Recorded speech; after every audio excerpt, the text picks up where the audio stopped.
tema de hoje é brechas no escudo.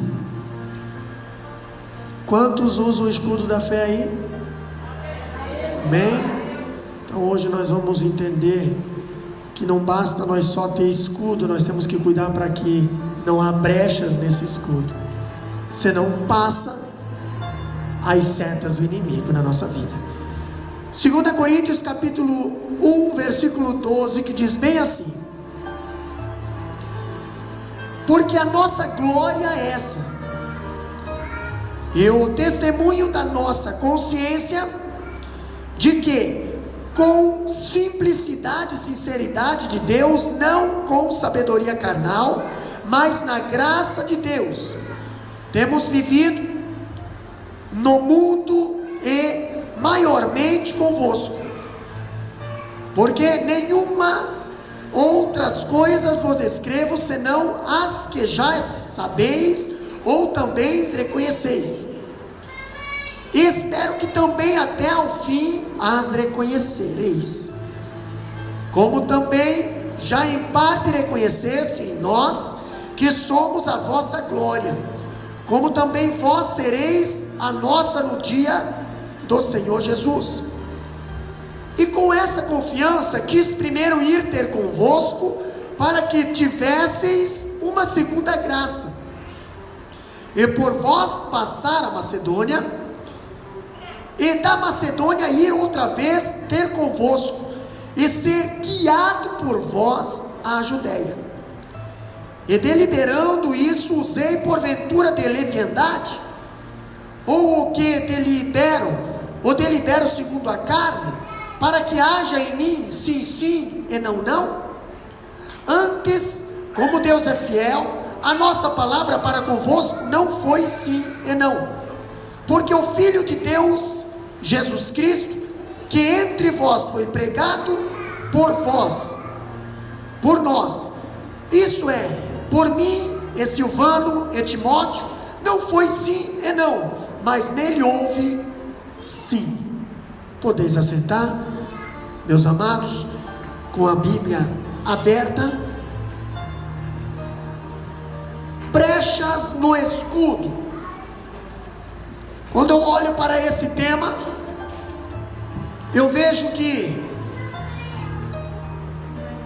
nos dias em que a igreja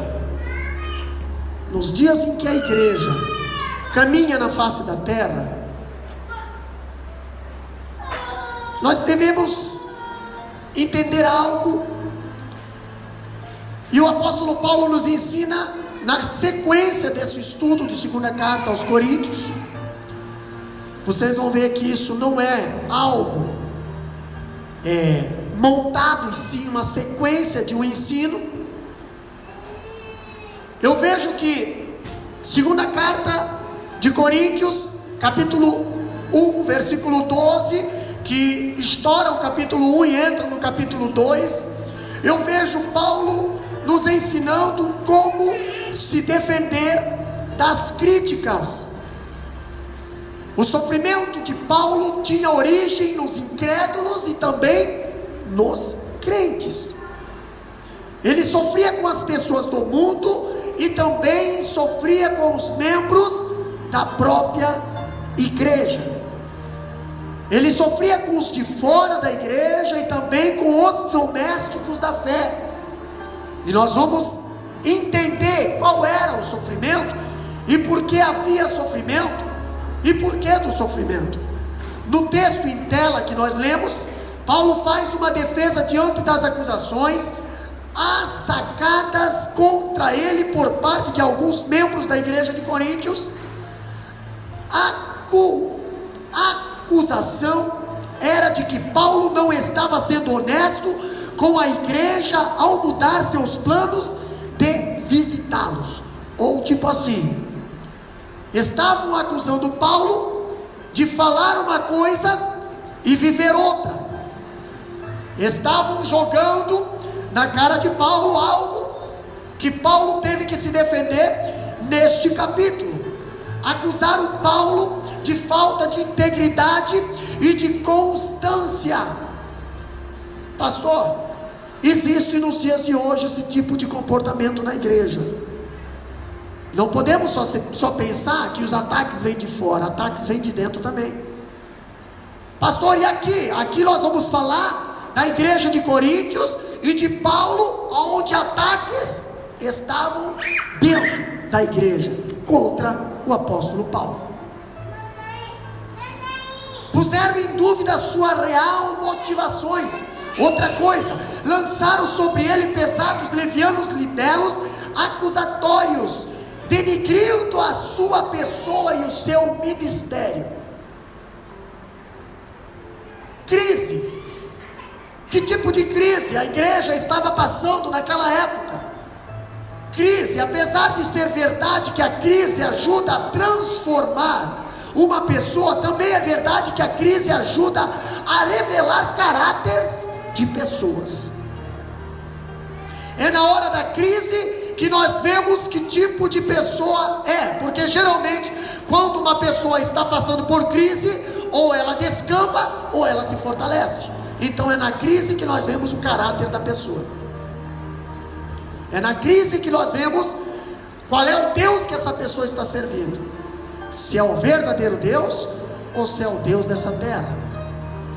Falando de crise, segundo ponto, nós vemos que Paulo havia sofrido críticas severas pelaquela igreja de Coríntios, por algumas pessoas de Coríntios, por ter precisado mudar seus planos e aparentemente não ter cumprido a sua promessa. Paulo falou: eu queria ir visitar vocês, e agora Paulo simplesmente diz: não vai dar para ir agora, vou ter que adiar, vou ter que passar por uma outra cidade primeiro. Ah, para quê?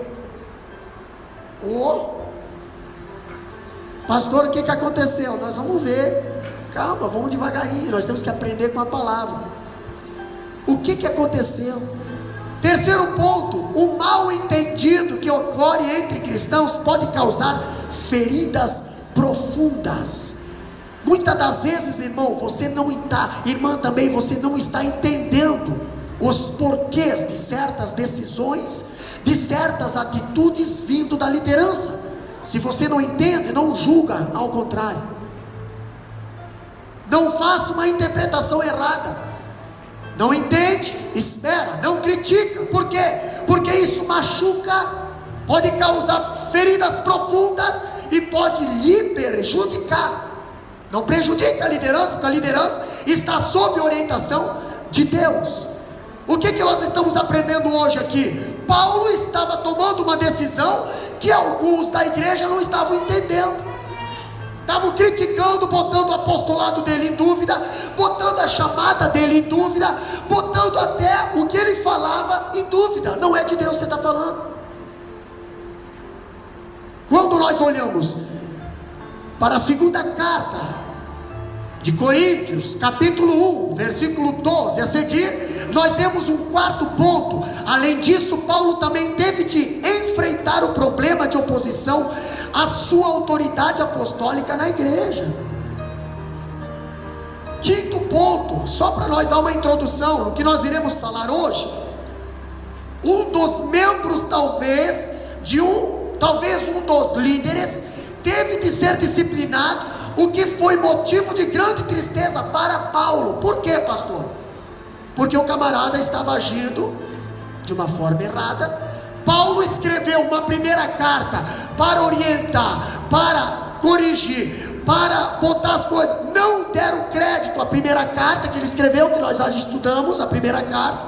Tinha uma pessoa dentro da igreja lá, fazendo trabalho, ato de incesto. A igreja estava se conformando. Ali dentro a pessoa não tinha quem tirasse, não tinha quem chamasse atenção, não tinha. Paulo teve que escrever uma segunda carta. E ele escreveu essa segunda carta dizendo: eu vou escrever a carta, porque se eu ir aí vai ser doído. Então eu não quero fazer essa viagem dolorosa. Vou escrever a carta primeiro, para ver se vocês conseguem botar as coisas em ordens aí nessa igreja. Pastor, quando estamos aprendendo sobre Paulo, O escritor diz que o mal entendido que ocorre entre cristãos pode causar feridas profundas. No texto em apreço que nós lemos, Paulo abre seu coração e revela como essas críticas dos coríntios o deixaram triste. Paulo tinha prometido visitar a igreja em sua passagem pela Macedônia e passar com eles o inverno. Ele tinha prometido. Pastor, e agora ele não foi, quebrou a palavra? Não, peraí. De que forma Paulo tinha prometido? De que forma um cristão fala? De que forma a gente toma certas decisões? Pastor, nós nem sabemos o dia de amanhã, se nós estaremos aqui amanhã. Então eu não posso dizer, eu vou estar. Eu tenho um segredo para contar para os irmãos. Abra a Bíblia em 1 Coríntios capítulo 16, versículos 5 e 6, e leia bem alto, para que todos possam ouvir. 1 Coríntios capítulo 16, versículos 5 e 6. Irei, porém, ter convosco depois de ter passado pela Macedônia, porque tenho que passar pela Macedônia. E bem pode ser que eu fique convosco e passe também o inverno, para que me acompanheis aonde quer que eu for. Olha só o que a Bíblia diz aqui. Olha só que interessante. Irei também ter convosco depois de ter passado pela Macedônia, porque tenho de passar pela Macedônia. Tá entre parênteses aí, dá uma olhada na Bíblia de vocês. Dá uma olhada na Bíblia de vocês. Está entre parênteses algo que vai nos chamar a atenção hoje. Entendeu? Esse entre parênteses aí é a causa de alguns críticos não entender certas decisões. Porque tenho que passar pela Macedônia. Tenho que passar, é algo interessante, pastor. Era necessário que Paulo tomasse uma decisão ali de emergência.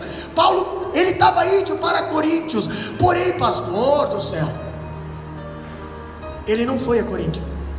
Ele primeiro foi a Macedônia. Ele tinha que passar a Macedônia.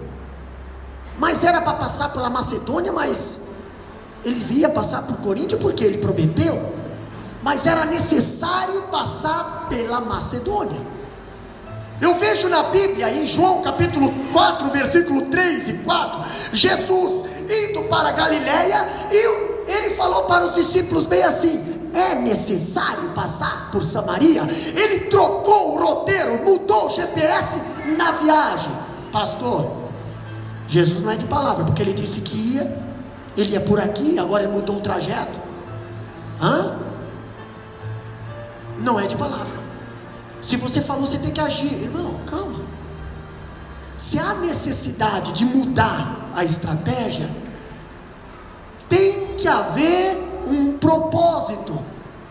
E nós vamos entender o porquê que Paulo mudou. Não foi primeiro para outra cidade. Outro exemplo que nós temos na Bíblia, Lucas capítulo 19, versículo 5, nós vemos que Jesus estava entrando numa cidade. Daqui a pouco ele parou debaixo de uma árvore e falou bem assim: Zaqueu, desce depressa, porque hoje, vamos, me ajuda, me convém pousar na sua casa. Me convém quer dizer o quê? Preciso pousar na sua casa, preciso passar na sua casa. Hoje nós encontramos muitos crentes em cima das árvores, estão na altura porque estão em cima das árvores, e Jesus está parado debaixo. Desce, porque eu preciso passar na tua casa. E o cidadão não quer descer, porque para Jesus entrar na nossa casa nós temos que descer. Para Jesus mudar algo dentro da nossa vida nós temos que descer. Tem gente que não gosta de descer, tem gente que quer ficar lá em cima, mas lá em cima é inseguro, irmã Karina. Lá em cima, tu tá sozinho lá em cima. Se tu descer e Jesus não estiver embaixo, tu tá na mão dos inimigos. Mas Jesus falou bem assim: desce, Zaqueu, porque hoje me convém pousar na tua casa. Querendo ou não querendo, hoje eu vou na tua casa. Era necessário. Quem sabe Jesus estava indo para outro lugar. Eu penso que talvez, não sei, conjecturando, Jesus ia lá na casa de Marta e Maria de novo, tomar aquele cappuccino gostoso, né? Mas não vai dar para ir hoje. Nossa, ligou agora para, não vai dar. Mas está aqui, pastor, está aqui, o cappuccino está quentinho, aqui, está aqui, pastor, já. Não vai dar. Mas por quê, irmã Daniela? Por quê, irmã? Por quê? Porque não vai dar, é necessário que eu faça algo mais importante do que isso. Tenho que dormir na casa de Zaqueu. Era necessário eu ir para a casa de Zaqueu. Necessário. Não sei porquê, mas foi necessário. Quando eu vejo Paulo, agora Paulo declara sua intenção de antecipar sua viagem e passar primeiro em Coríntios, antes de ir à Macedônia. Daí voltar a Coríntios e de Coríntios ser enviado à Judéia. Pastor, os problemas na igreja de Coríntios haviam se agravado. Paulo fez então uma viagem dolorosa à igreja, aquela viagem que ele chegaria lá e botaria as coisas em ordem. Aqueles que estavam atrapalhando, aqueles que estavam lá sendo problemas na igreja, Paulo estaria disciplinando. Aqueles que estavam lá machucados, Paulo estaria cuidando. Era a igreja que Paulo era responsável. Viagem dolorosa, capítulo 2, versículo 1, lê lá para nós bem alto, irmão Fábio. 2 Coríntios, capítulo 2, versículo 1. Mas deliberei isto comigo mesmo, não ir mais ter convosco em tristeza. E os resultados da sua visita não alcançaram o êxito esperado. Paulo precisou sair de Corinto, mas enviou imediatamente Tito para cumprir o propósito e disciplinar o irmão faltoso, que capitaneava a oposição ao seu ministério na igreja. Paulo decidiu não voltar à igreja nesse clima de tristeza e angústia. Em vez disso, escreveu-lhe uma carta dolorosa. 2 e 4. Presta bem atenção. 2 e 4 para nós. Porque em muita tribulação e angústia do coração vos escrevi, com muitas lágrimas, não para que vos entristecesses, mas para que conhecesses o amor que abundantemente vos tenho. Olha só, Paulo amava aquela igreja, mas tinha alguns naquela igreja que tinha inveja de Paulo, tinha raiva de Paulo. Paulo amava aquela igreja porque aquela igreja era fruto do seu ministério. Paulo ensinou aquela igreja, Paulo cuidou daquela igreja, e ele não generalizou aquela igreja. Agora eu vejo algo interessante, quando nós vimos aqui falando sobre as críticas, eu vejo que agora consideraremos algumas lições que apontam para a defesa de Paulo diante dos críticos. Primeira coisa que Paulo fala aqui é uma consciência limpa. Quando falamos de consciência, agora Paulo não estava na posição que ocupava, mas na qualidade de vida que vivia. Agora não estamos falando de posto, agora não estamos falando de cargo, agora estamos falando de testemunho. Estamos falando da vida de testemunho do apóstolo Paulo. Ele não dependia de elogios humanos, nem se desanimava com as críticas. Ele tinha um testemunho da sua consciência, que vivia de forma santa, sincera no mundo e diante da igreja, e não pela força da sabedoria humana, mas estribado na graça divina. Os homens podiam ver suas ações, mas Deus via suas intenções. Qual que era a intenção de Paulo? Por que Paulo mudou de direção? Os homens não enxergavam a intenção de Paulo, mas Deus enxergava a intenção de Paulo. Pastor, se não estava servindo de bênção aquela decisão, aquilo que Paulo fazia não estaria sendo abençoado por Deus. Mas Paulo estava fazendo, tomou a decisão, fez, e Deus estava lhe abençoando. Então peraí, os homens estavam criticando as atitudes de Paulo, mas não estavam entendendo a intenção de Paulo. Mas Deus entende os nossos corações, Deus conhece o nosso pensamento, Deus conhece a intenção do nosso pensamento, e se for boa, tem a bênção de Deus. Quando eu vejo Paulo aqui falando, o juiz da sua consciência era Deus e não os homens. Nesse sólido fundamento estava seu descanso. Outra coisa que eu vejo, o veterano apóstolo vivia na luz e não tinha nada a esconder. Sua vida era um livro aberto, não tinha o que esconder, todo mundo conhecia a vida de Paulo. Pastor, não havia flachos abertos na vida de Paulo, não havia brechas no escudo da fé. Pastor, o que é a fé? Hebreus 11:1 diz: a fé é o firme fundamento. Fundamento tem que ser sólido, não pode ter brecha. Não havia brecha no escudo da fé de Paulo. Outra coisa que ainda nós temos aqui, não havia nenhuma região nebulosa em sua vida, não havia nada que o condenava, não havia nada que o incriminava.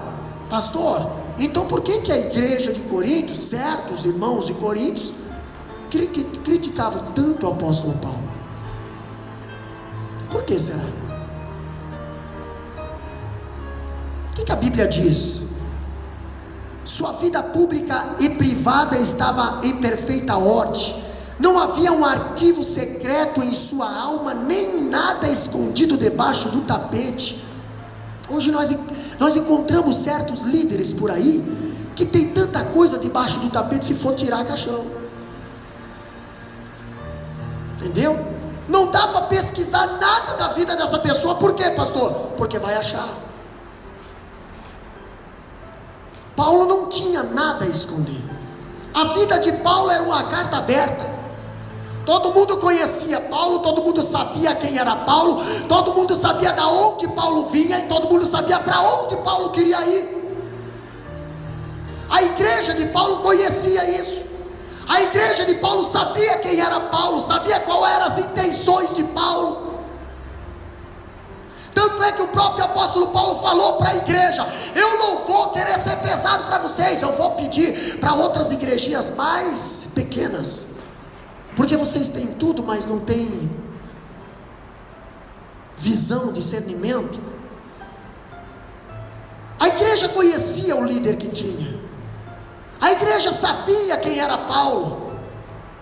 Pastor, outra coisa que nós vemos aqui, a palavra grega syneudelis, que é consciência, do latim saber com, é a capacidade interior de saber com, no espírito e da sua aprovação, quando fazemos o que é certo, mas acusa quando fazemos o que é errado. Isso é consciência. Para muitos a consciência não acusa mais o que é errado. Pastor, mas o que é a consciência? Eu vou explicar. Consciência não é a lei de Deus, mas o testemunho dessa lei. Se você tem o Espírito Santo na tua vida, a tua consciência vai acusar as coisas que são erradas. Se você não tem o Espírito Santo na tua vida, você vai fazer coisa errada e vai achar que é normal. Consciência não acusa. Mas o que é consciência, pastor? Consciência é uma janela que deixa passar a luz. Uma janela, está vendo ali? Tem alguma coisa naquela janela. Não vou falar para não sair, não. Entendeu? Consciência é uma janela que deixa passar a luz. E se a janela vai ficando cada vez mais suja, entendeu? Por causa da nossa desobediência, a luz também se torna cada vez mais fraca. Quantas vezes nós viajamos para Macai e precisamos parar no posto para lavar o para-brisa, lavar o farol? Por que, pastor? A luz está ficando fraca por causa da sujeira. Tem luz, pastor, mas ela não passa. Consciência é a mesma coisa. Se tiver desobediência, não vai passar a luz, não vai entrar a luz. vai estar bloqueado. A Bíblia nos dá um contexto dizendo que as nossas iniquidades fazem separação. Consciência. Mateus capítulo 6, versículo 22. O que diz lá? Lê bem alto para nós. Outro já abre Eclesiastes capítulo 12, versículo 3. O que é a consciência na vida do homem? A candeia do corpo são os olhos. Opa, peraí. Os olhos é a candeia do corpo. O que mais? De sorte que se os teus olhos forem bons, todo o teu corpo terá luz. A candeia do corpo são os teus olhos. Está falando de luz. De sorte que se os teus olhos forem bons, todo o teu corpo vai ter luz. Pastor, e se os olhos forem ruins? Todo o teu corpo vai ser ruim. Eclesiastes capítulo 12, versículo 3, fala bem assim, ó: antes que se escureça os que olham pela janela. Lê lá, capítulo 12, versículo 3 de Eclesiastes. O que diz lá? Bem alto. No dia em que tremerem os guardas da casa, e se curvarem os homens fortes, e cessarem os moedores, quando já serem poucos, e se escurecerem os que olham pela janela. E se escurecerem os que olham pela janela. O 2 também fala. Mas quando fala da janela vista, é no 3, tá? Quando fala da janela, falando vista, janela, escurecerem as vistas, tá? Vista está falando de janela, aqui, tá? Então, pastor, quando nós vemos algo interessante, falando sobre isso aí, para o apóstolo Paulo, a consciência não é a voz de Deus dentro de nós, como pensavam os estoicos, e tampouco ele restringa a sua função aos atos do passado da pessoa, como se acreditava no mundo grego secular. Para Paulo, a consciência era a faculdade humana por meio da qual a pessoa aprova e desaprova as suas ações. Se a tua consciência acusar, tua consciência não acusar, mas quem trabalha na tua consciência? Quem trabalha na tua consciência? Um homem sem consciência não pensa. Por isso que a Bíblia nos pede para nós apresentar o nosso culto racional, consciente. Entendeu? Outra coisa que nós vemos, a consciência ela não é infalível como pensam os romanos, mas tem uma consciência fraca e outros até mesmo uma consciência cauterizada. É aquele que acha que nada faz mal, ou aquele que acha que tudo faz mal. Entendeu? A Bíblia diz que tu não pode nem se desviar nem para a direita e nem para a esquerda. O que é desviar nem para a direita e para a esquerda? É você ficar no caminho da palavra, no caminho de Deus, não no teu caminho.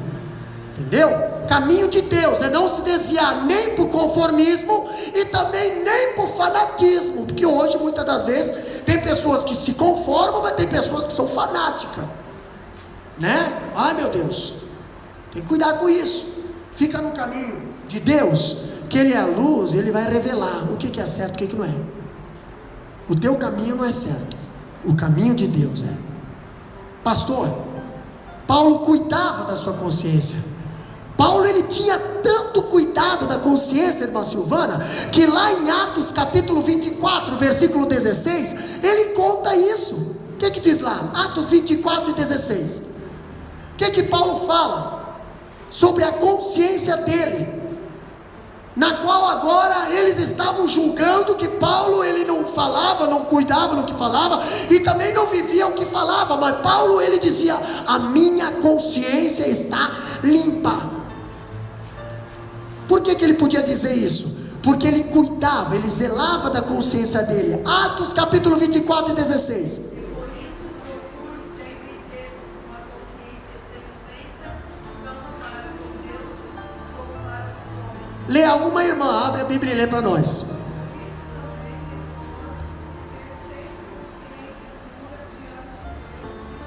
Por isso também me esforço, pastor, porque tem gente que diz que tem a consciência limpa, na realidade está cheio de problema. Para você ter consciência limpa, você tem que se esforçar. Se esforçar.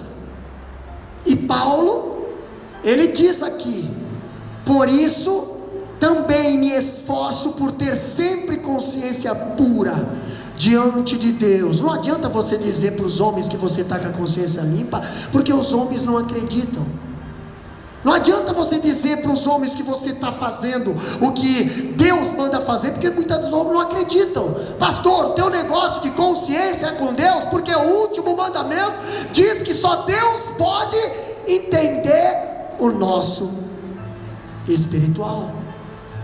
Quando a palavra diz não cobiçarás, é porque nenhum homem consegue julgar a pessoa que cobiça, a não ser Deus. O 10º mandamento só Deus consegue, através da sua palavra. E nós entendemos Hebreus capítulo 12, quando ele diz que a palavra de Deus é apta para discernir pensamentos e intenções do coração.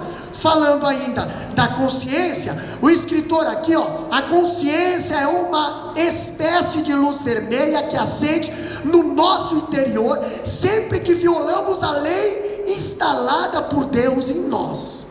Então, peraí, a pessoa que não tem a lei, a pessoa que não se preocupa com a lei, a pessoa que não se preocupa com a palavra, faz pouco caso com a palavra, pastor, como é que deve trabalhar a consciência dessa pessoa?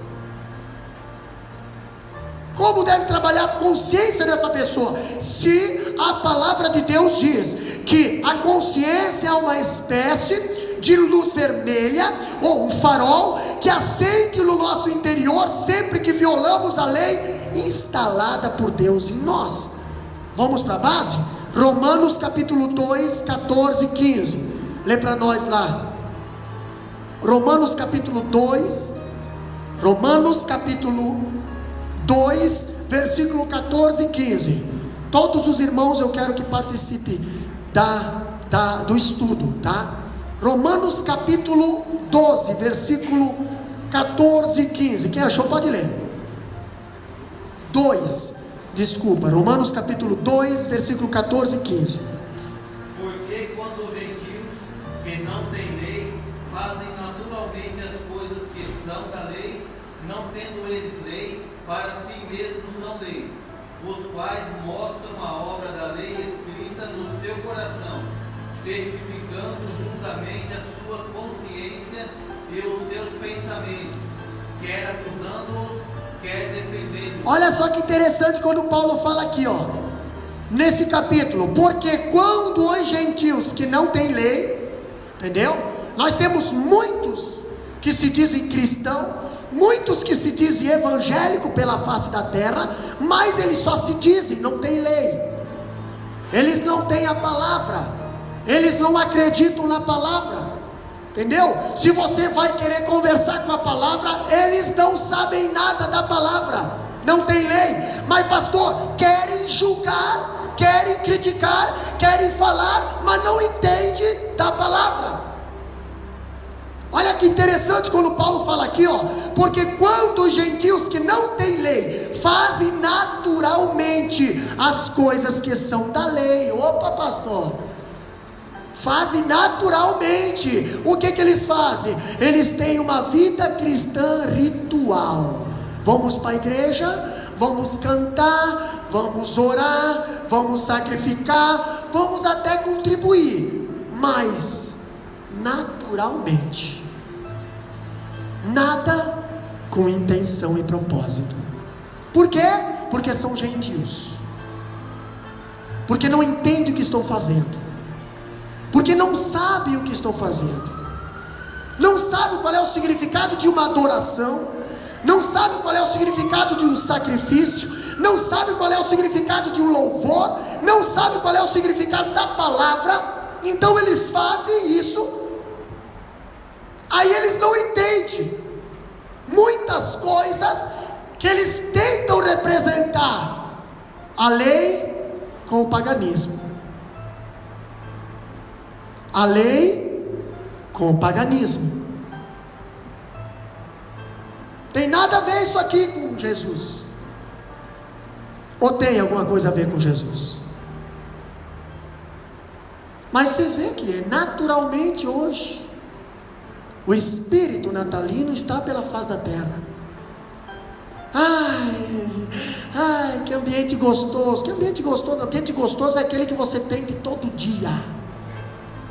Ambiente gostoso é aquele que você sente todo dia, no teu deitar, no levantar, no assentar na mesa, no caminhar, no trabalhar. Esse é o ambiente gostoso. Não é só na semana do Natal ou na noite do galo lá, na missa lá do galo. Pastor, estamos falando de gentios que fazem naturalmente as coisas que são da lei, não tendo eles lei para si mesmo, eles inventam lei. Outra coisa que a Bíblia nos diz ainda, a consciência é uma sirene que toca em nossa alma sempre que transgredirmos a lei. Pastor, isso acontece direto. Pastor, isso aqui é certo, pastor? Isso aqui é certo? Pastor, o que o senhor acha? Isso aqui, pastor, eu estou em dúvida se isso aqui é certo ou não. Crente pode fazer ou não? Vamos para a palavra. Entendeu? Vamos para a palavra. Palavra, nós temos lei que nos ensina. Conhecereis a verdade vos libertará. Agora eu acho interessante que esse tipo de pessoa tem temor a Deus. É aquela pessoa que, meu Deus, será que isso é pecado? Será que isso ali é pecado? Meu, mas será que eu pequei? Será que eu estou em pecado? Jesus querido, é só vir o convite, está na frente. É só, meu Deus do céu, tem temor. O perigo é aquela pessoa que acha que está certo, que acha que está santo, que acha que sabe tudo, mas não tem mais temor e sensibilidade. Por quê? Porque a consciência não trabalha mais. O que faz a consciência não trabalhar? É eu fazer isso aqui, para o Espírito Santo. Fica do lado de fora. Aqui quem manda sou eu. Nesse templo aqui, quem manda sou eu. Aqui eu faço o que eu acho. Aqui eu faço o que eu quero. Aqui é eu que governo, aqui é eu que lidero, aqui é eu. Jesus está do lado de fora. Apocalipse 2, 3 e 20, se não foge a memória, diz: eis que estou à porta e bato. Se alguém ouvir a minha voz, abrir a porta, eu entro. Só que se eu entrar, eu sou o que sento no trono. Tivemos um culto abençoado em Macai nesse domingo, e falamos sobre trono. Entendeu? Se eu entrar, é eu que sento no trono. Se tu ficar no trono, eu saio. Porque eu não divido a minha glória com ninguém, ele fala. Pastor, vamos para frente. Olha que interessante. É possível que a consciência desculpa uma pessoa por algo que Deus não desculpará, ou vice-versa. E também é possível que a consciência condene uma pessoa por algo que Deus não condena. Portanto, o julgamento final pertence para quem? Para Deus. Para Deus. Não toma decisão, não toma precipitadamente, porque você não julga nada. A Bíblia diz em 1 Coríntios capítulo 4, 2 e 5, que diz bem assim, além disso, requer que nos despenseram, que cada um se ache fiel. O que nós somos, pastor? O que nós somos? Lê lá para nós, irmão Daí. 1 Coríntios capítulo 4, versículo 2 e 5. E agora nós vamos interpretar essa palavra. Entendeu? Eu trouxe uma palavra na sexta-feira, lá no Shekinah, aonde Neemias estava falando que ele não ia abrir mão do que ele estava fazendo, porque ele estava fazendo uma grande obra, ele valorizava a obra que estava fazendo, ele acreditava na obra que estava fazendo, ele cria naquela obra, pastor, mas era pequena, era pedras queimadas, mas ele acreditava naquela obra. Por quê, pastor? Porque foi o que Deus colocou para ele fazer. Hoje nós vemos muitas pessoas trabalhando para o Senhor, mas não acreditam na obra que está trabalhando, não defende a obra que está trabalhando, e aí eu vejo uma insegurança. Mas o que a Bíblia diz em 1 Coríntios capítulo 4, versículo 2 e 5? Além disso, requer-se todos despenseiros, que cada um se acha fiel. Que cada um se acha fiel. Primeira coisa, fiel.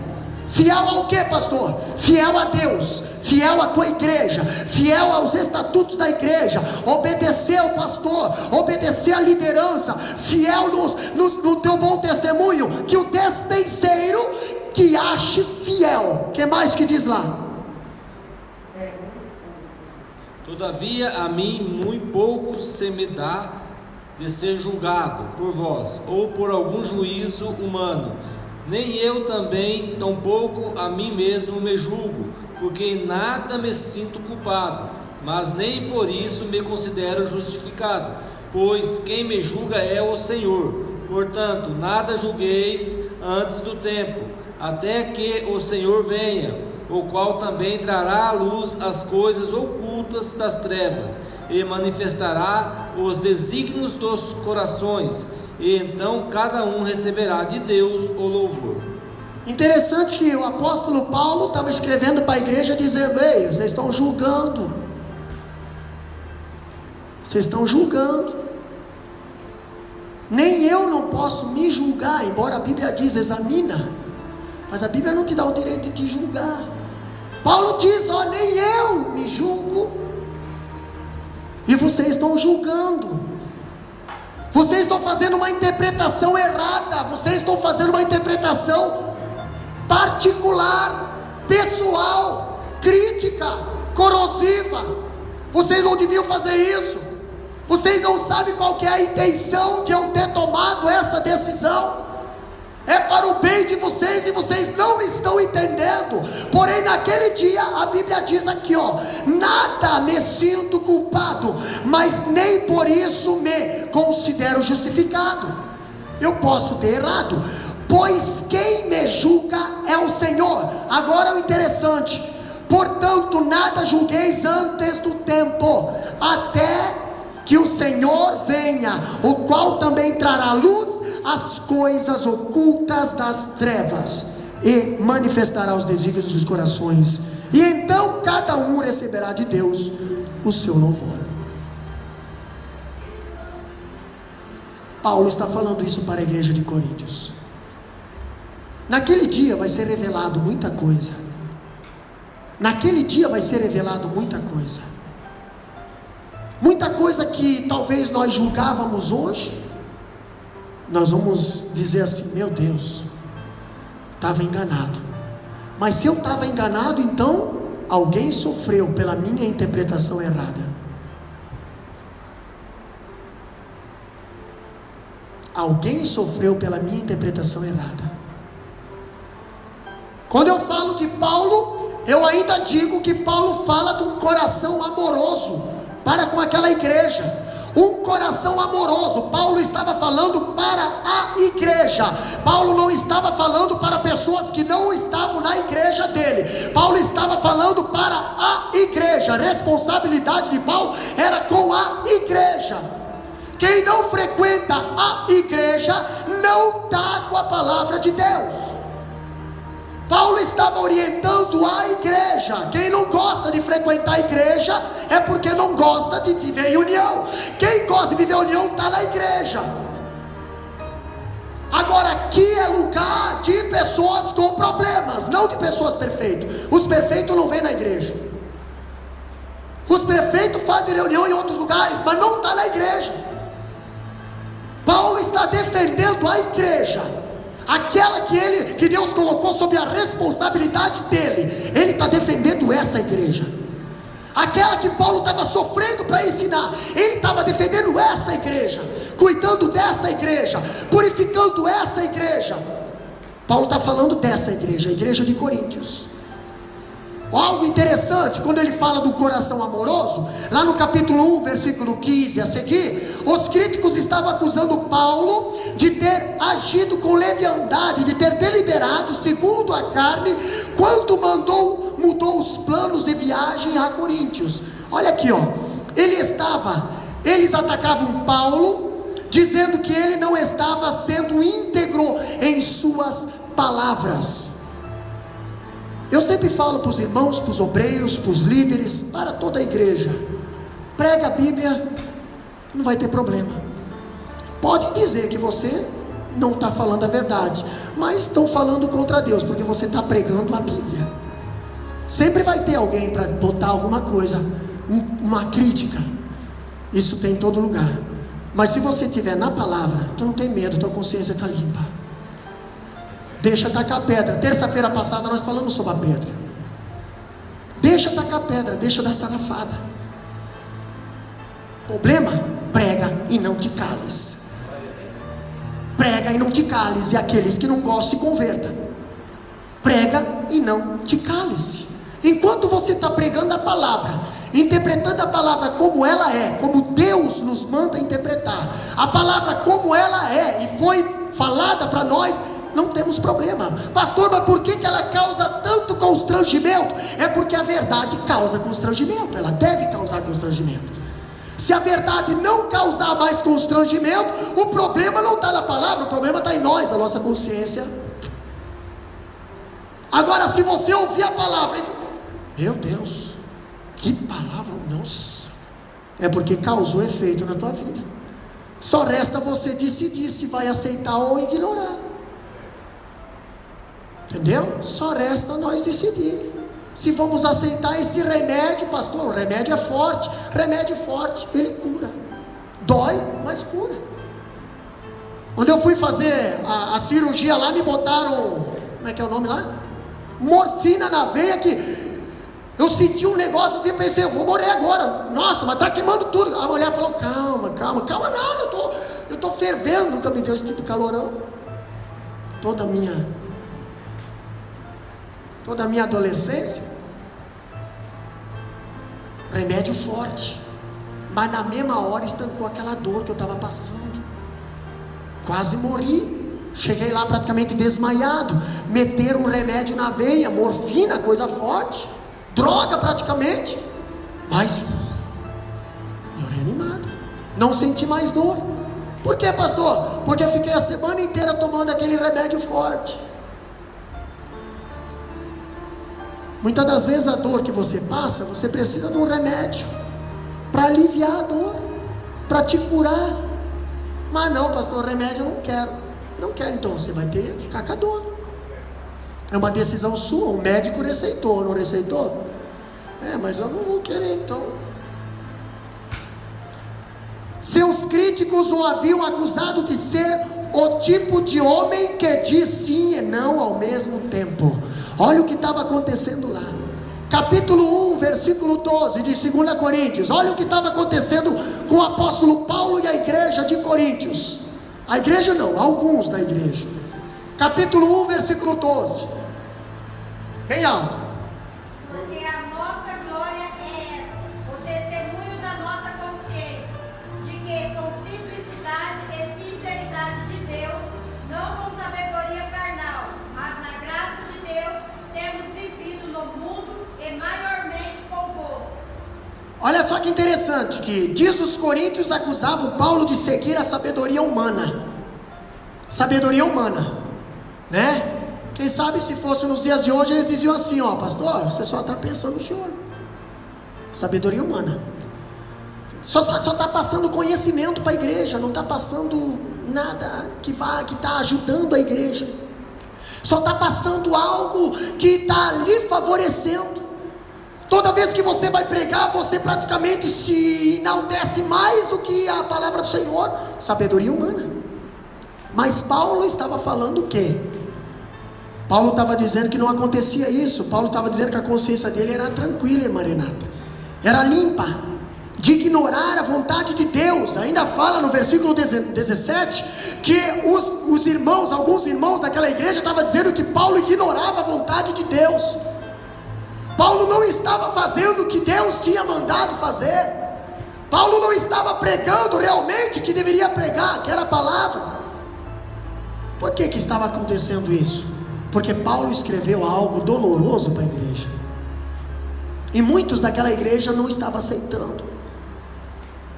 Aí, pastor, olha só o que diz aqui: e de fazer planos só para agradar a si mesmo. No entendimento desses críticos, Paulo dizia ou escrevia uma coisa, mas na verdade queria dizer outra.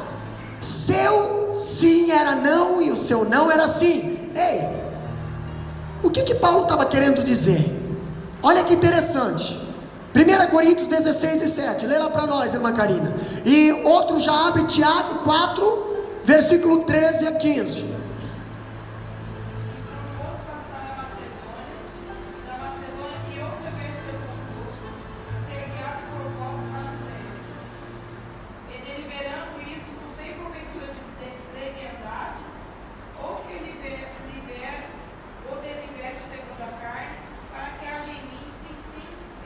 Primeira Coríntios capítulo 16, versículo 7. Lê lá para nós lá, 1 Coríntios 16 e 7. O que diz lá? O que realmente Paulo falou? Porque não vos quero agora ver de passagem, mas quero ficar convosco algum tempo. Olha o que, só um pouquinho, irmã Ellen, só um pouquinho. Olha o que Paulo prometeu para a igreja de Coríntios.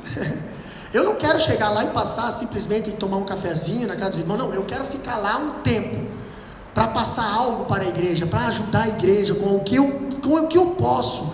Eu quero passar lá, eu quero ficar um tempo, não sei quanto tempo. A Bíblia diz depois ali que Paulo ficou ali, eu acho que 18 meses. Mas Paulo, ele não queria passar lá, simplesmente passar e ó, Pai Senhor, Pai Senhor, Pai Senhor, Pai Senhor, estou aqui, existe um pastor aqui, Paulo, tchau. Não, Paulo não tinha esse pensamento. Pensamento de Paulo não era esse. Pensamento de Paulo não era abrir igreja e deixar lá a igreja se estourar sozinho, sem ensino, sem nenhum. O pensamento de Paulo era passar, ficar, ensinar e só sair de lá quando tiver obreiros capacitados para liderar a igreja. Entendeu? Mas Paulo falou aqui em 1 Coríntios capítulo 16, versículo 7, que a irmã Ellen falou, irei porém ter convosco, 1 Coríntios 16, 7, porque não vos quero agora ver de passagem, mas espero ficar convosco algum tempo. Pastor, Paulo sabia o que ele queria com a igreja. Paulo sabia o que ele queria com a igreja. Ele queria que a igreja crescesse, irmã Daniela, na graça e no conhecimento. Paulo não queria se usufruir da igreja, Paulo não queria se aproveitar da igreja. Paulo tinha visão nas almas e o povo não entendia isso. E Paulo falou, eu vou passar por lá. Mas o final do versículo é tão interessante. O que diz o finalzinho do versículo lá, irmã? Se o Senhor o permitir, eu vou. Sabe por quê? Que muitas das vezes a gente se frustra com os nossos planos. Eu tinha tantos pensamentos de fazer isso, fazer aquilo, e agora deu tudo errado. Meu Deus do céu, que coisa, ai que coisa. Ei, a partir de agora começa a colocar esse finalzinho de versículo aí na tua vida. Como é que é lá, irmã Ellen? Se o Senhor o permitir. Vou comprar uma casa? Se o Senhor o permitir. Fazer residência? Se o Senhor o permitir. Vou ficar no frigorífico? Se o Senhor o permitir.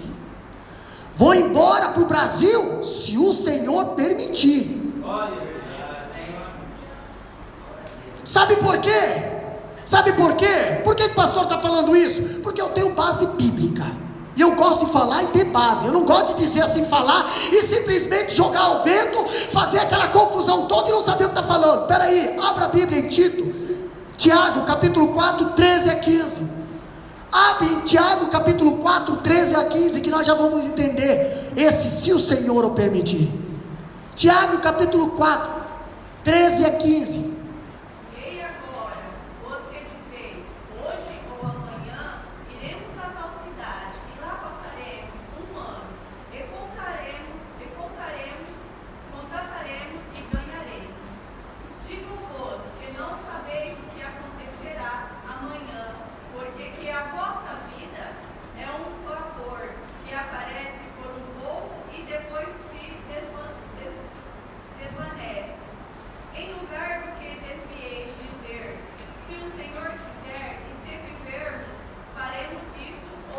Olha que interessante. Entenderam agora? Por que nós temos que colocar se o Senhor o permitir na nossa vida? Olha o que a Bíblia diz. Ei, agora vos dizeis. Olha só, isso é nós que dizemos. Agora vos dizeis: hoje ou amanhã iremos a tal cidade e lá passaremos um ano, e contrataremos e ganharemos. Ok, mas olha o que a palavra de Deus diz para nós: digo-vos que não sabeis o que acontecerá amanhã. Por que é a vossa vida? É um vapor que aparece por um pouco e depois desaparece. Essa é a nossa vida. Entendeu? Hoje está aqui, pá, amanhã morreu. Nossa, pois é um vapor. Por isso que a Bíblia diz, irmã Silvana: ensina-nos a contar os nossos dias. A palavra de Deus fala isso. Ensina-nos a contar os nossos dias, porque muitas das vezes nós gastamos tempo com porcaria, nós perdemos tempo com tantas outras coisas, e a gente acha que a gente está aproveitando o tempo. Não, o tempo que nós aproveitamos está aqui. O que a palavra de Deus diz? Um lugar que deveis dizer, em lugar do que deveis dizer: se o Senhor quiser, e se viveremos, faremos isso ou aquilo. Eu sempre digo: se o Senhor permitir, estaremos lá. Se Deus quiser, estaremos lá. Se Deus permitir, estaremos lá. Faremos isso, faremos aquilo, se Deus quiser. Mas nós não entendemos certas coisas porque deu errado. Porque talvez não era para ser. Outra coisa que nós vemos aqui é que Paulo fala da resolução de Paulo de antecipar a sua viagem a Coríntio. Lá no capítulo 1, versículo 15, está escrito: com esta confiança resolvi ir primeiro encontrar-se convosco. O projeto inicial de Paulo era ir à Macedônia. Onde é que é a Macedônia, pastor? Aqui, ó. Macedônia aqui em cima, ó. Tá? E Coríntios é aqui embaixo. Macedônia aqui. O que Paulo fez? Paulo não parou na Macedônia. Paulo passou direto e veio direto a Coríntio. Eles levaram um susto. Nossa, mas não falou que ia passar na Macedônia primeiro? Não falou? Olha aqui que interessante. Agora Paulo vai a Coríntio, vai de Coríntio para a Macedônia. Capítulo 1, versículo 16, né? Mas olha o projeto inicial. O projeto inicial está lá no capítulo 16, versículos 5 a 6, que nós já lemos, né?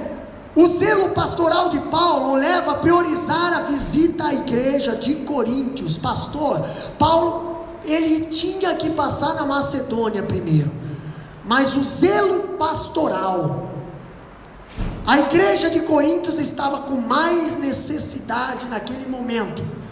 A igreja de Coríntios estava passando por dificuldades interno. Então Paulo falou o quê? Paulo passou direto da Macedônia e foi direto a Coríntios.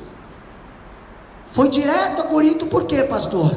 Ele não hesita em mudar sua agenda e em alterar a ordem das suas prioridades para atender uma causa urgente. Era necessário. A igreja estava precisando. A igreja estava passando por alguma dificuldade.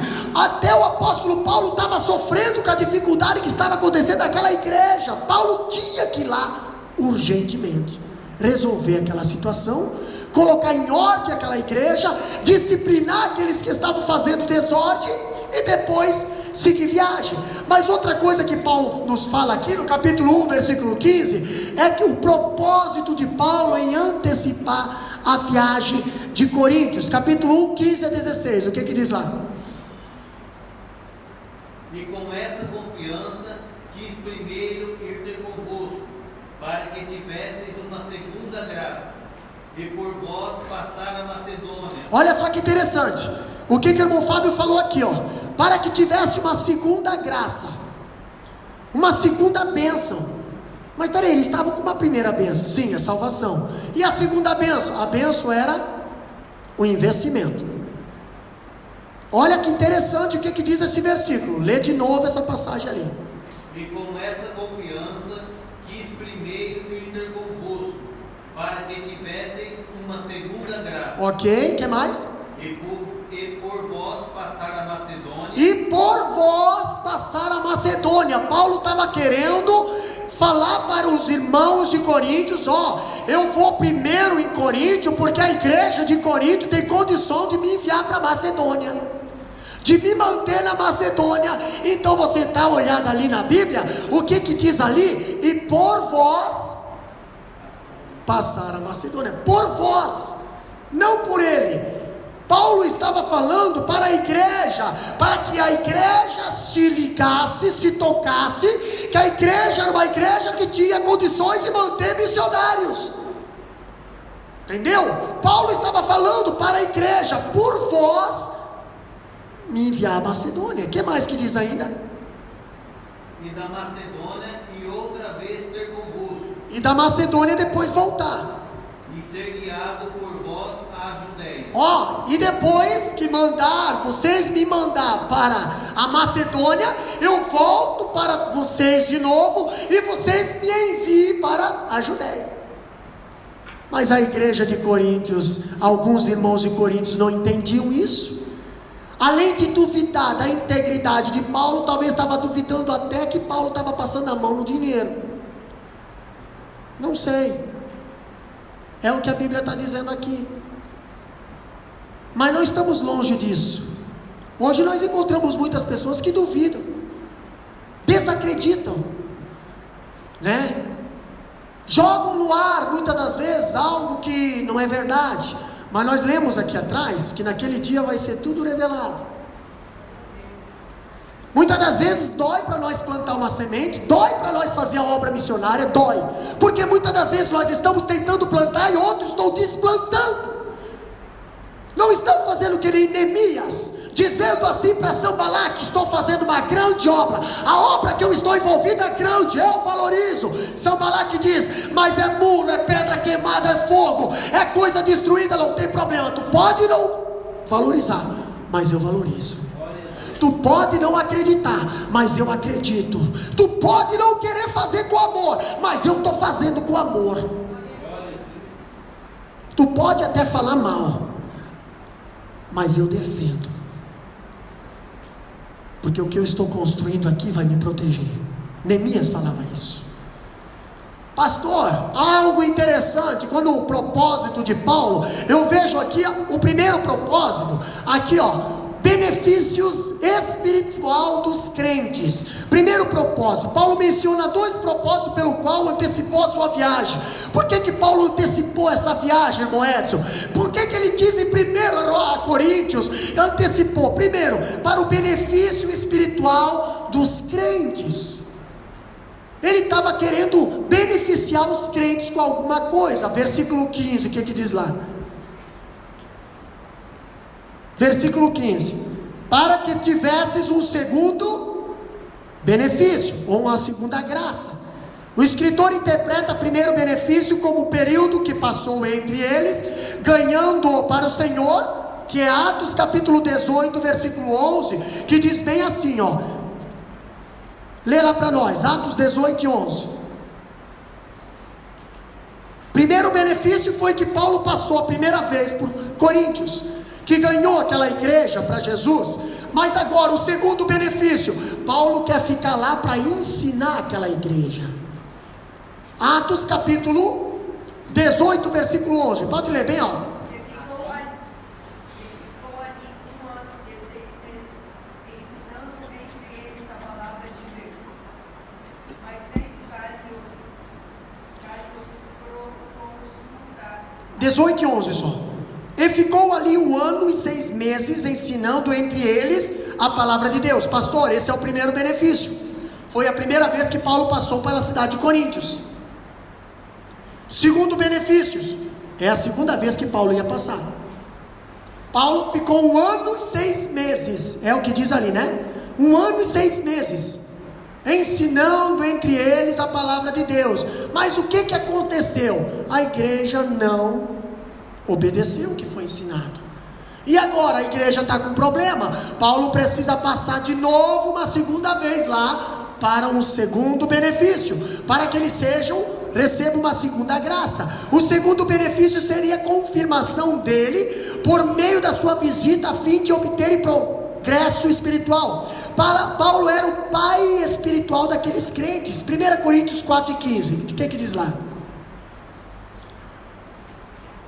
Paulo que foi que abriu aquela igreja. 1 Coríntios capítulo 4, versículo 15. Porque ainda que tiveis 10.000 anos em Cristo, não tereis contudo muitos pais, porque eu, pelo Evangelho, vos gereis em Jesus Cristo.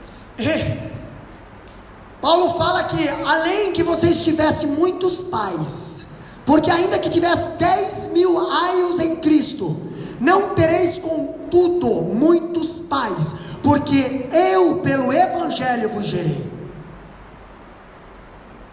Pastor, o que é gerar? Gerar não é você pegar uma criança e dizer, ó, eu sou pai espiritual, ó, né? Eu sou pastor aqui, eu sou pastor aqui, pai espiritual. Não. Gerar é fazer isso aqui, ó. Alimentar e dar crescimento. Gerar é alimentar e dar crescimento. Quanto tempo uma criança fica na gestação? O que a mãe fica fazendo para essa criança? Nutrindo. Entendeu? Gerando, dando crescimento. Gerar é isso. Por que hoje não existe mais muitos geradores? Porque gerar dá trabalho. Gerar você sofre. Gerar você leva pedrada. Gerar muitas das vezes você é, como é que fala aquela palavra? Você passa por ingratidão. Porque você só quer fazer o bem e você muitas das vezes não recebe o bem. Mas você precisa fazer o bem. Por que hoje não existe mais muitos líderes e pastores que se preocupam com cultos de ensino, e sim com cultos de vitórias e congressos e olê? Por que, pastor? Porque hoje nós temos visto muitos crentes hoje desnutridos espiritualmente, não conhecem Bíblia, não conhecem a palavra de Deus, trocam Jesus por Genésio, colocam Noé dentro da cova e Daniel na cruz. Por quê, pastor? Porque são pessoas que não são gerados, alimentados na palavra. São pessoas que não são ensinados a ler Bíblia. Temos igreja hoje que não precisa mais levar a Bíblia. Nem o pastor não leva mais a Bíblia. Por quê, pastor? Porque eles mandam lá o cara do Data Show, coloca lá, todo mundo lê ali, pronto. Né? Gerados, Paulo falava para aquela igreja, ei, porque ainda que tivesse 10.000 anos em Cristo, não tereis contudo muitos pais, porque eu pelo Evangelho vos gerei em Cristo Jesus, pelo Evangelho vos gerei. Pastor, outra coisa que Paulo diz aqui também, durante 18 meses ficou entre eles pregando a palavra, orientando-os sobre o estilo de vida que agrada a Deus. Paulo ficou 18 meses naquela cidade ensinando sobre o estilo de vida que agrada a Deus, né? E as sérias dificuldades na vida da igreja, como divisões, imoralidades, brigas, distorções, comportamentos e de doutrina. O caso mais explosivo abordado por Paulo na primeira carta canônica não havia ainda sido resolvido. O que era esse caso? Os eruditos diziam que o membro incestuoso liderava a oposição a Paulo na igreja, e Paulo estava, então, deseja ir para ajudar a igreja a resolver esse doloroso problema. Sabe o que estava acontecendo na igreja de Corinto? Tinha uma pessoa na igreja de Corinto que estava, entendeu? Eu acho que estava talvez de casa em casa, ou estava fazendo um grupinho, ou estava inflamando algo contra o próprio apóstolo Paulo e contra a igreja, sem contar que estava praticando o ato de incesto. Incesto é sexo com familiar, ou com a mãe, ou com sei lá quem. E os líderes da igreja não estavam mais dando conta de suportar aqueles ataques daquela pessoa lá naquela igreja. Entendeu? Porque quando está só no líder, beleza? Disfarça, procura ajuda com alguém de confiança, né? Hoje nós temos que ter pessoas de confiança, não pessoas que nós vamos procurar ajuda e depois joga na nossa cara aquilo que nós compartilhamos não é mais com qualquer um que a gente pode compartilhar. Muitas das vezes nós compartilhamos algo, para quê? Para que a pessoa cresça e a pessoa joga depois na nossa cara, para nos machucar. Aquilo que foi para nos ensinar, amadurecer, joga na nossa cara. O que estava acontecendo naquela igreja de Corinto? Naquela igreja de Corinto tinha uma pessoa naquela igreja que estava sendo oposição à liderança, e tinha que se tomar uma providência. Estava causando lá um monte de constrangimento, um monte de contenda dentro da igreja lá. Paulo tinha que ir lá botar as coisas em ordem. Outra coisa que estava acontecendo nessa igreja, olha aqui, Paulo então deseja ir a Corinto para ajudar a igreja a resolver esse doloroso problema. Quem quer saber onde é que está? Capítulo 1, versículo 15. Outro benefício que Paulo também dá para essa igreja é o benefício do próprio apóstolo. Capítulo 1, versículo 16. O que diz lá? Capítulo 1, versículo 16. Pode ler, irmãs. 2 Coríntios. E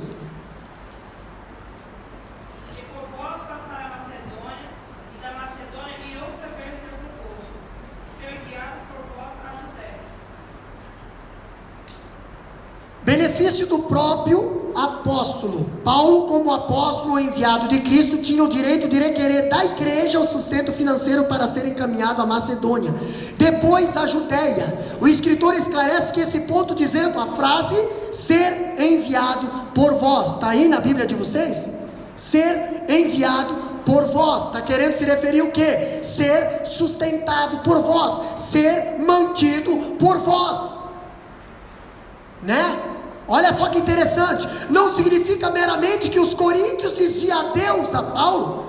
Na igreja primitiva, essa era uma frase que obrigava os cristãos a prover para o missionário o dinheiro da comida, bebida, roupa, proteção para a sua viagem. Então o que eles faziam? Para não contribuir para Paulo, começava a degredir a imagem de Paulo, dizendo que Paulo não é bem isso que você está pensando. Ele não fala uma coisa, mas age outra. Entendeu? É o que acontece nos dias de hoje, né? Mas Paulo está fazendo o trabalho dele, mantendo ou não mantendo, contribuindo para ir à Macedônia ou não contribuindo, Paulo iria a mesma coisa. Se a igreja de Coríntios não contribuísse, a outra igreja ia contribuir. Ele não ia deixar ele fazer o trabalho. Ele estava orientando a igreja a fazer, porque isso é uma responsabilidade da igreja.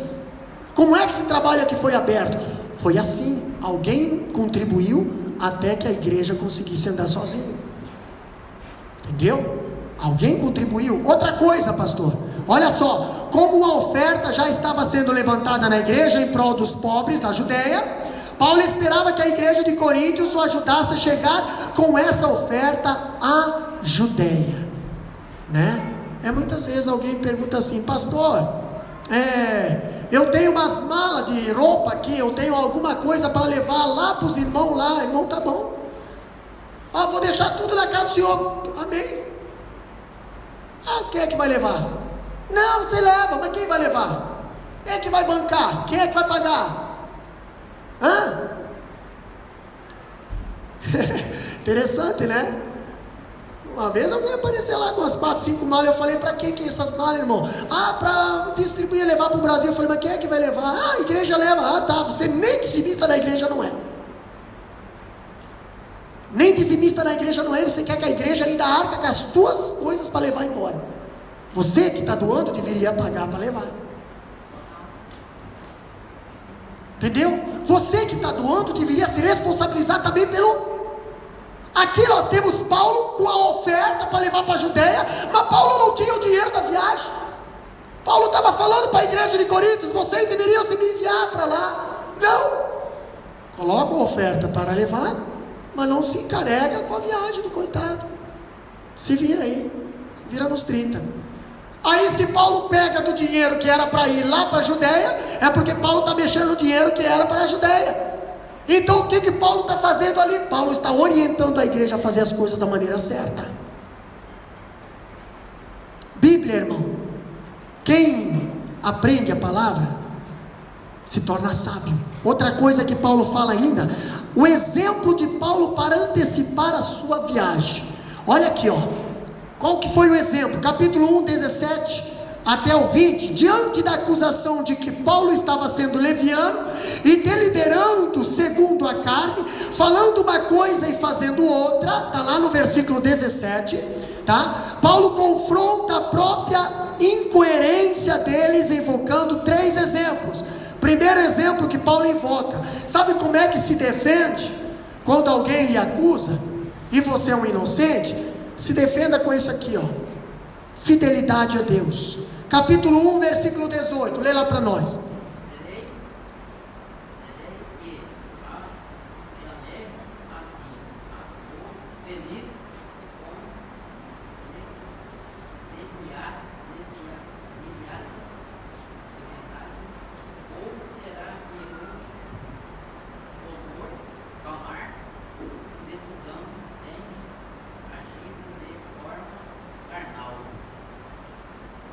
Olha só que interessante, capítulo 1, versículo 18, alguém pode ler mais aqui na frente, para que os irmãos também. Antes, como Deus é fiel, a nossa palavra para convosco não foi sim e não. Olha só que interessante, em vez de se defender a si mesmo, Paulo remete a Coríntios a fidelidade a Deus. Não há duplicidade em Deus, suas promessas são cumpridas, assim como Deus é fiel em suas palavras, Paulo também é fiel em sua palavra à igreja. O sim de Deus não é não, e nem o não de Deus é sim. Nossas palavras também devem ser coerentes, sinceras e verdadeiras. O Senhor Jesus nos instrui a ser claros e sinceros no que dizemos. Ele diz em Mateus capítulo 5 e 37, seja porém a tua palavra sim, sim, não, não, e o que disso passar vem do maligno. Entendeu? Deus é coerente em ser verdadeiro em suas palavras. Aqui está o modelo que Paulo seguia. Outra coisa que Paulo nos mostra aqui é a pessoa de Cristo. Jesus o Cristo, Filho de Deus, não foi entre os crentes de Coríntios inconstante e inconsistente, mas ele foi sim e não, mas sempre houve nele o sim. A constância de Cristo é a constância de Paulo. Interessante que no Mateus capítulo 5 nós vemos o sermão da montanha, a bem-aventurança, e também nós vemos a maldição. Bem-aventurado, maldito aquele, bem-aventurado, maldito aquele. Jesus, ele é o sim, ele é o não, mas ele sempre quer ser o sim na nossa vida. A palavra de Deus, ela permanece para sempre. A palavra de Deus é bênção e é maldição. É bênção para os que obedecem, é maldição para aqueles que desobedecem. Mas Deus sempre quer ser bênção na tua vida. Se você desobedecer, ela vai se tornar maldição na tua vida. A promessa de Deus, irmã Karina, se prepara. Olha só que interessante, as promessas de Deus não são duvidosas. Deus tem zelo em cumpri-las, porque quantas são as promessas de Deus, tantas tem nele o sim. As promessas de Deus são dignas de inteira aceitação. De igual forma, Paulo diz à igreja que não estava sendo leviano, mas sincero, verdadeiro em seus planos e motivação. A vida e as obras de Deus são alicerce da vida e as obras de Paulo, e precisa ser alicerces da nossa vida e da nossa obra também. Agora na nossa boca precisa ser o sim, sim e o não, não. Cuidado com as críticas, cuidado com as interpretações, Cuidado com os julgamentos. Paulo sofreu um monte com pessoas que não entendiam o porquê, pessoas que julgavam antes de saber os porquês. Precisamos cuidar. Paulo sofria com pessoas que desacreditavam do ministério dele, pessoas que viam ele trabalhando, mas diziam, não é de Deus, não tem chamada, não é apóstolo, isso, aquilo. Nós desde o começo da primeira carta, nós vemos defendendo o apóstolo Paulo. Ele vem se defendendo contra pessoas que de Deus não tinha nada, mas gostava de achar problema, criticar em quem está fazendo alguma coisa para o Senhor. Que nós possamos ter um pouquinho mais de consciência, ou deixar o Espírito Santo trabalhar na nossa consciência, porque assim como com espada tu julgas, com espadas tu fere, Jesus falou, um dia você pode ser ferido. Um pastor falou bem assim para mim quando eu era diácono, não, eu era presbítero, já tinha sido consagrado a presbítero, mas eu não saía do lado do pastor, e ele entendia por que eu andava rabichado lá com ele. Ele falou bem assim para mim um dia, quando a igreja estava passando por uma certa rebelião, até hoje tem lá. Ele disse bem assim, nunca faça com alguém o que um dia você não quer que faça com você. Nunca persiga, nunca prejudica, nunca taca pedra, nunca faça rebelião, nunca levante calúnia, se coloque ao lado, porque um dia você pode precisar.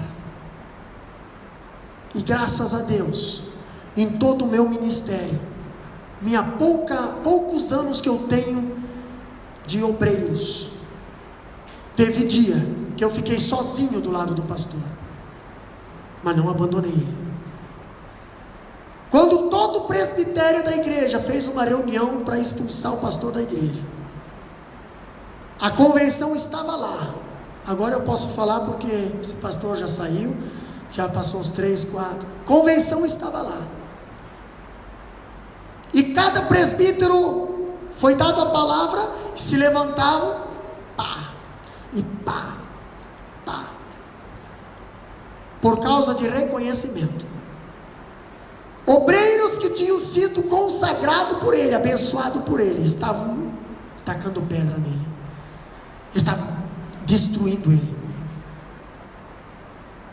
Eu era novo, não sabia o que falar, mas gostava de prestar atenção.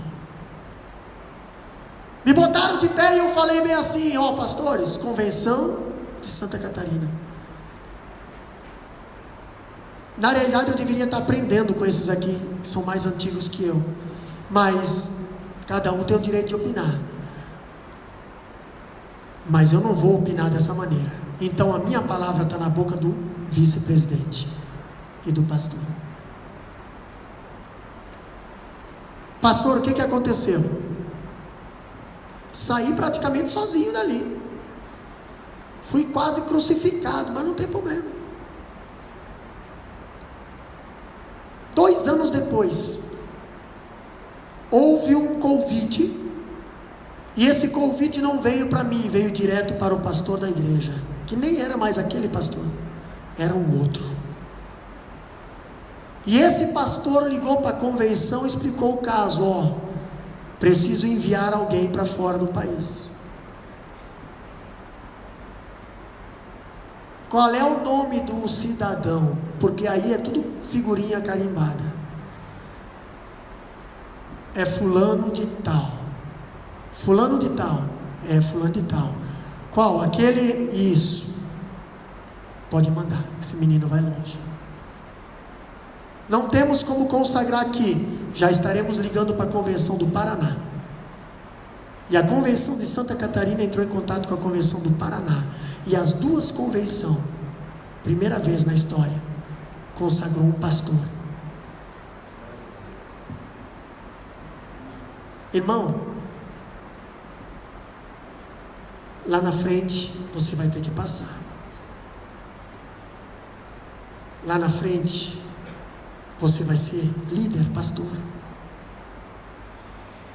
Hoje eu estou aqui. Hoje muitas das vezes mas lá na frente nós vamos entender como é cuidar de um rebanho. Como é ficar na porta do rebanho para que lobos não venham entrar para dentro. A porta do rebanho não está fechada, a porta do rebanho está aberta. Quem é ovelha entra. Agora lobo eu não deixo entrar. Ovelha, porta está aberta. Se é para servir ao Senhor, somar, fazer a igreja crescer, porta está aberta. Precisamos ter discernimento, porque hoje, nos últimos dias, a igreja tem sofrido, aqui em Roquento, aqui em Macai, aqui em Biluíla, eu estou falando da nossa cidade, a igreja sofreu, sofreu com mau testemunho, sofreu com muitas coisas que não eram verdades, com muitas histórias prometidas que não foram cumpridas. Hoje nós temos a igreja aqui caminhando para 5 anos, e temos um grande progresso, porque a visão é almas e a igreja, não tem outra visão. E eu louvo a Deus, e eu peço para Ele que Ele me consagre, que Ele me conserve nesse caminho. Se for para me tirar desse caminho, então Ele me leva embora, mas eu sei que Ele não vai me levar. Eu sei que enquanto Deus quiser, nós estaremos aqui. Pastor, e o espinho na carne, muitas das vezes, a minha graça te basta, o meu poder se aperfeiçoa na fraqueza. Hoje nós temos obreiros aqui, hoje nós temos lideranças aqui, hoje nós temos homens com discernimento para saber o certo e do errado. Hoje não estou trabalhando mais sozinho, hoje não estou mais construindo, reconstruindo sozinho. Se Sanbalate quiser vir hoje desvalorizar o muro, pode vir, mas hoje não estamos mais sozinhos. Hoje eu tenho uma frota de obreiros do lado, hoje eu tenho uma igreja, 1, 2, 3 igrejas do lado, que está aí trabalhando para que a obra cresça, para que a igreja cresça, para que o ministério cresça e o nome dele apareça e nós diminua. Se coloca de pé, porque nós todos fazemos parte dessa obra do Senhor, mas a palavra de Deus precisa ser ensinada a tempo e fora de tempo. Vamos adorar a Deus, irmão? Vamos adorar a Deus? Glória seja dada ao nome do Senhor. Se você precisa das orações, vem à frente. Eu quero orar também pela irmã Cleonice, que saiu em viagem hoje para o Brasil. Ela pediu as orações. Isso, vem aqui louvar conosco. Se você precisa das orações, vem à frente. Quem sabe você está reconstruindo, quem sabe ninguém está valorizando a pedra que você está levantando. É pedra marcada a fogo, é pedra desvalorizada, é pedra que o inimigo rejeitou, é pedra que o inimigo muitas das vezes não dá mais valor, e só vai valorizar quando você colocar elas de pé de novo. Mas quando colocar de pé de novo, você terá a posse desse muro, você terá a posse dessa construção. Enquanto estava no chão era desvalorizado, agora que você está reconstruindo, está tendo valor. Então botando os olhos em cima, mas a palavra de Deus está contigo. A palavra de Deus, ela vai te proteger. Aleluia. Vamos adorar a Deus. Pode soltar aí, filho. E eu quero orar pela tua vida nesse momento. Vem à frente se você precisa das nossas orações. A palavra, ela penetra nossos corações, ela penetra pelas juntas e medulas, ela faz mudar pensamentos, ela faz a consciência trabalhar para que a igreja